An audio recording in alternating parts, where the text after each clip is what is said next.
was on an airplane one time and a man got on the plane, empty seat next to me. I thought, woohoo, I get to fly without anybody next to me. And then he comes in, I'm like, oh, he's the seat. But I was like, oh, it's okay. It's a guy. He's not going to talk. I'm an introvert. So I like to recharge on an airplane after speaking, get my energy back. And I thought, oh, I'm still safe. And I literally had headphones on like this.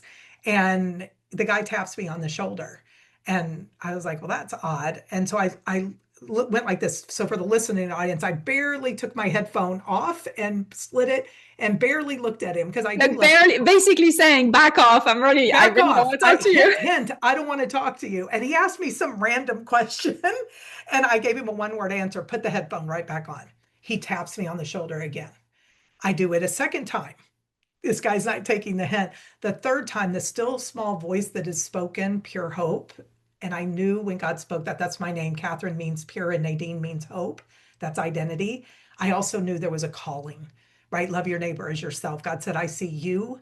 And one day I'm going to call you to do something with it, right? Just be who you are in me. I'll strengthen you and then I'll call you. And so here I am on the plane. It's been 17 years since God had spoken that. This guy's tapping me on the shoulder and that still small voice says, talk to him. That same one that whispered pure hope. And so I take off the headphones. I did argue a little bit. I'm going to be honest. I was like, really? I don't want to talk. But God had an assignment. And we began to talk for like an hour. We were disturbing everybody around us. This guy was handsome and charismatic and well-traveled. And I'm looking at his hand. Okay, he's not single. Who can I set him up with my single girlfriends? This is going to be such a great story. He told me later he had seen the Bible on my lap that I had on the plane, and he knew he needed to talk to me. And he set me up, in his words, to ask one question after I liked him. I was like, what do you do? And he said, I own the second largest pornography company in the world. And in that moment, it tells me all the time, we don't have to worry about the words we're going to speak because God will give them to us. That's scripture. He says that we don't have to worry. And God gave me the words. I said, really? Tell me about that. So when I didn't judge him, he started justifying what he did. And he told me later, he thought I would be his entertainment. He was going to get me to like him and then watch me judge him or squirm the rest of the flight. But instead, I met him in his words with love, grace, and curiosity. Anyway, that conversation led to me asking him, how do you get the girls? And he said, oh, that's easy. We just look for girls with daddy issues. And that broke my heart because I'm a girl with daddy issues. Not so much anymore, right? Because I have a father in heaven who loves me. But I got what he meant by that. And so I continued to listen. And then he said to me about justifying, like, I don't have them do drugs on set. I don't have them drink on set. I don't, blah, blah. And I feel like I had earned the right to be heard. I listened to understand.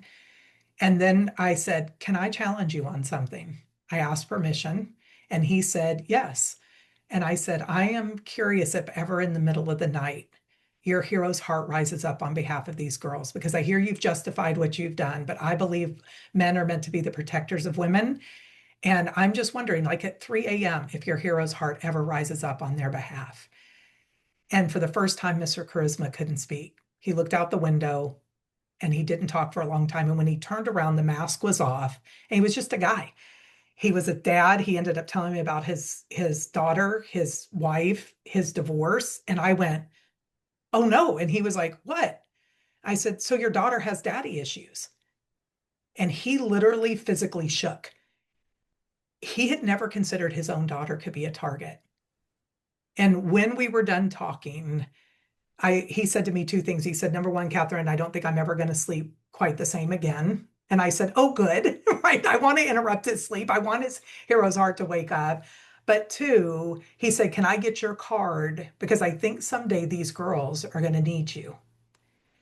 And right then I knew Pure Hope. I didn't know the totality, but I knew Pure Hope Foundation was going to be the foundation of raising up the heroes' hearts of men and having women know their identity again. That we would stop comparing and competing and we would know our identity.